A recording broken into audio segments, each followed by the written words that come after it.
Bonjour à tous et bienvenue pour cette nouvelle vidéo. Aujourd'hui, je vais vous parler de cinéma parce que j'ai vu trois films et donc je vais prendre le temps sur cette petite vidéo pour vous faire un petit point rapide sur ces films qui étaient sortis normalement pour les trois en 2017 ou 2018. Donc voilà, qui sont des films relativement récents pour les trois. Donc je vous retrouve tout de suite après le générique pour vous en parler. À tout de suite.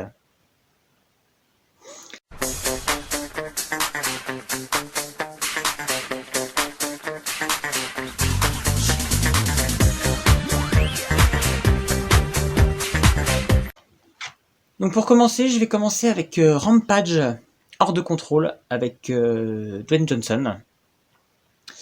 Donc en général, là on est sur un film américain, tout ce qui est de plus américain, avec voilà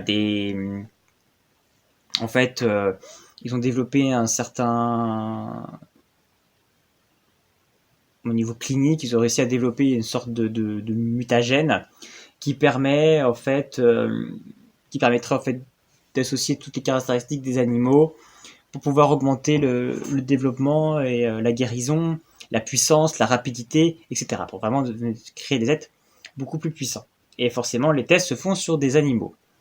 Et pour préserver tout ça, ils faisaient donc ces tests dans l'espace. Et il se trouve que par un concours de circonstances, les tests dérapent et en fait l'échantillon va tomber sur Terre et va donc contaminer trois animaux, un gorille, un crocodile et un loup. Et donc qui va les faire rendre beaucoup plus grands, beaucoup plus forts, qui va les faire aussi guérir, voilà, qui va les rendre complètement surhumains, on va dire, enfin voilà, des animaux en pleine puissance de leurs moyens, qui vont tout détruire sur leur passage. Et on va donc avoir un habituel américain qui lui était un éleveur de gorilles, qui va donc voir son gorille sombrer dans cette folie et devenir super grand, super fort, et qui va vouloir essayer de le protéger. Georges avait 2 ans quand je l'ai sauvé. Il est plus qu'un ami. Il fait partie de ma famille. Ne bouge pas un muscle. Vous êtes dingue. Non, bouge pas.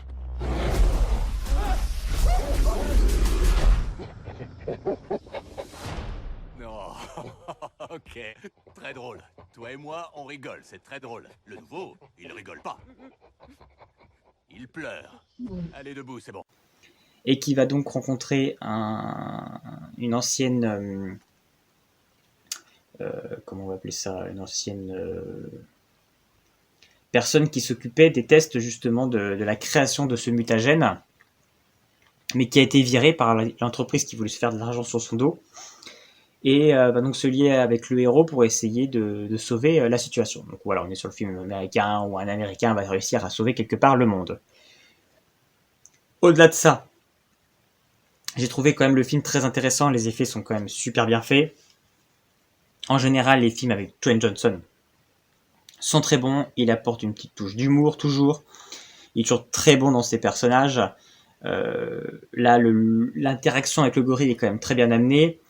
J'ai trouvé que tout était quand même plutôt bien construit, les effets sont là, on a un beau final, une belle bataille qui reste malgré tout cohérente. Et voilà, j'ai trouvé qu'on passe vraiment, c'est un blockbuster, on passe un très bon moment. Il y a de l'action, il y a des effets, il y a de la bataille, il y a des bons sentiments, il y a des valeurs. Voilà, moi j'ai passé un très bon moment. C'est sûrement pas le film de l'année qui vous procure une émotion de fou, mais il réussit. C'est un bon divertissement, c'est un bon film. On passe un bon moment. Sinon, j'ai vu Tomb Raider, donc la nouvelle version qu'ils avaient fait. J'ai pas vu les films avec les Tomb Raider avec Angelina Jolie, donc je ne pourrais pas faire de comparatif. Donc là, celui-ci était censé être un remake de la saga Tomb Raider. Je ne sais pas s'il y aura une suite parce que je ne sais plus s'il avait bien marché au box-office. Il me semble qu'il n'avait pas trop mal marché. Donc peut-être qu'il y aura une suite. En tout cas, la fin laisse entrevoir une suite. Alors c'est toujours pareil. Est-ce qu'il y aura pas? Ça, c'est une autre question. Donc on retrouve Lara Croft, qui a donc perdu son père beaucoup plus jeune, et elle a décidé donc de vivre quasiment dans la rue. Elle essaye de survivre comme ça. Elle prend des cours de boxe, donc voilà, on comprend que voilà, c'est quand même quelqu'un de très physique. Et elle son père a disparu dans les mers asiatiques et elle ne veut pas accepter sa disparition. Et sa tante la pousse à un moment donné à dire bah si, il faut que tu acceptes, il faut que tu signes les papiers comme quoi il est vraiment mort. Et au moment de la signature, en fait, le notaire en charge de la succession lui remet un objet, un casse-tête et une énigme. Et Lara Croft va réussir à le décrocher, va trouver une clé avec un texte qui lui dit qui va l'amener dans le caveau familial où elle va découvrir une porte secrète qui va l'amener au bureau de son père et elle va découvrir donc en fait que son père avait une activité parallèle au lieu d'être un riche homme d'affaires. Il menait aussi des enquêtes sur une divinité chinoise qui aurait eu le pouvoir en fait qui a tué tout le monde, qui est un truc de destruction et qui aurait été enfermé pour préserver le monde. Et son père aurait été parti là-bas, avait enfin découvrir où elle avait été enfermée et voulait être le premier à le découvrir pour empêcher d'autres personnes de mettre la main dessus et peut-être de ramener la destruction sur le monde. Donc elle comprend que c'est à ce moment-là qu'au fait que son père a disparu, c'est en menant l'enquête là-dessus. Et elle va donc partir sur les traces de la recherche de son père pour voir où il a pu disparaître et ce qui a causé sa perte. J'ai cru revoir papa. Je crois que je deviens folle. Lara, ton père nous a quittés. Il arrive un moment où il faut se demander qui on est. Et qui on est supposé devenir. Je crois savoir où mon père est allé. C'est juste au milieu de la mer du diable. Ce serait une aventure. La mort n'a rien d'une aventure. Et donc elle va se retrouver en Asie, sur l'île où est cachée cette entité, et va donc découvrir qu'il y a une organisation secrète qui, elle aussi, enquête pour retrouver cette entité. J'irai pas plus loin sur le résumé du film.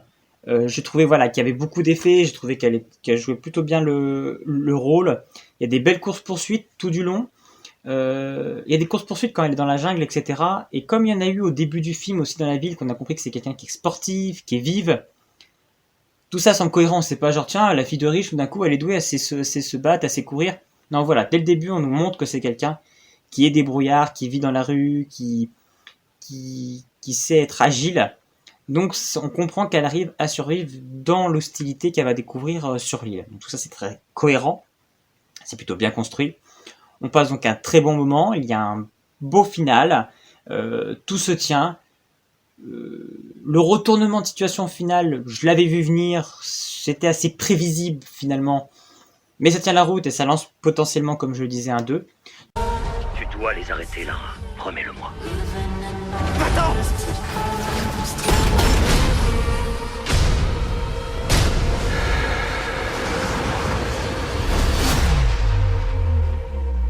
J'y crois pas. Les dames d'abord. Ouvrez la tombe! J'ai passé un très très bon film, je trouve que c'était un très très bon remake. Tout se tenait vraiment très bien. Le côté énigme, aventure à la Indiana Jones est bien mis aussi en avant. Donc ça, je trouvais ça aussi très bon. Donc non, vraiment, j'ai passé un très bon film, un très bon moment devant ce film. Et ensuite, j'ai donc regardé Deadpool 2.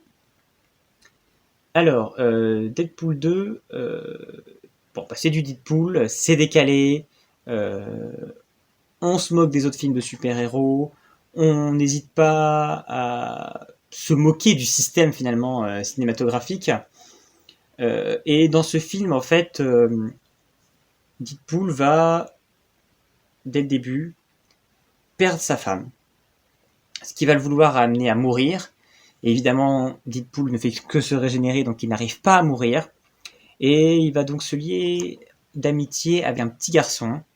Et il va se rendre compte qu'il y a un homme qui vient du futur, et qui veut éliminer ce garçon parce qu'apparemment ce garçon, dans l'avenir, deviendra un puissant criminel qui tuera tout le monde. Et finalement, Deadpool se lie avec ce garçon et veut essayer d'empêcher qu'il meure et essayer de le ramener sur la bonne route avant qu'effectivement il l'amène qu'il aille on va dire sur le côté obscur finalement, qui sont dans le côté obscur. Voilà, il n'y a pas un scénario de ouf dans ce film. On est vraiment plus sur le côté humoristique, le côté décalé. J'ai trouvé voilà les aspects de la mort de Deadpool qui peut retrouver sa femme et finalement qui revient après à la vie. Plutôt bon ces petites séquences. Le rôle de Cable aussi est intéressant, était construit. Le rapport qu'a Deadpool avec les X-Men, j'ai trouvé ça aussi intéressant de ramener la petite touche X-Men dans le film. Voilà, j'essaie de trouver des points positifs. J'avoue que il a été pourtant pas mal encensé ce film. Et un petit peu comme le 1, moi je reste sur ma fin avec Deadpool. J'avoue que j'adore ce héros en comics. Et en film, je pense qu'on aurait pu aller plus loin encore, quoi. On reste trop en fait sur le côté humoristique en fait. Et j'aurais aimé qu'on aille plus loin dans l'histoire et qu'on essaie d'aller plus loin. Pour vraiment chercher une trame beaucoup plus recherchée. Ce gamin est en difficulté. Tu dégages ou tu crèves. Mollo sur la haine, Thanos. Je le protégerai contre Cable. Mais tout seul, je peux pas. Il faut du renfort. On va former un super méga groupe. Ouais, on va refaire un tour sur LinkedIn. Je te présente Bedlam. Je m'appelle Shatterstar. Domino, j'ai de la chance. La chance, c'est pas un super pouvoir. Et côté Cinoche, ça le fait pas. Mais si. On n'a qu'à couper la poire en deux, c'est non. Néanmoins, on passe un excellent bon moment. Il y a de l'action, ça canarde, il y a de la bataille, il y a de l'humour, ça va dans tous les sens. Voilà, on passe un excellent moment. Mais c'est vrai que pour Deadpool, j'aurais aimé que ce soit encore plus fun et encore plus loin que ça, en tout cas. L'histoire et l'idée étaient plutôt bonnes, mais finalement, on joue qu'avec quelques personnages. On est un peu sur un côté pièce de théâtre, finalement. On avait quelques personnages, on joue un petit peu avec. Voilà, j'aurais voulu que ça aille plus loin. Je pense qu'il y avait beaucoup mieux à faire avec ce personnage. Et c'est vrai que j'aurais peut-être envie qu'effectivement ce personnage rencontre d'autres personnages de l'univers Marvel pour aller encore plus loin, parce que c'est vrai que voilà, on le fait associer, comme il dit, à des X-Men de Second Zone. Quand il est dans la maison des X-Men, il voit aucun X-Men, il dit où ils sont, on n'a pas de budget pour les faire venir. Voilà, ce côté dérision, j'ai trouvé ça, c'est toujours la touche qui est pas mal. Le fait qu'il crée son équipe X-Force, c'était aussi plutôt bien vu, les choix des pouvoirs étaient plutôt bien vus aussi. Ça, c'était le côté bon du film. Mais en fait, tout était assez attendu, en fait. J'ai pas eu d'éléments de surprise qui a fait que le film emballe plus que ça.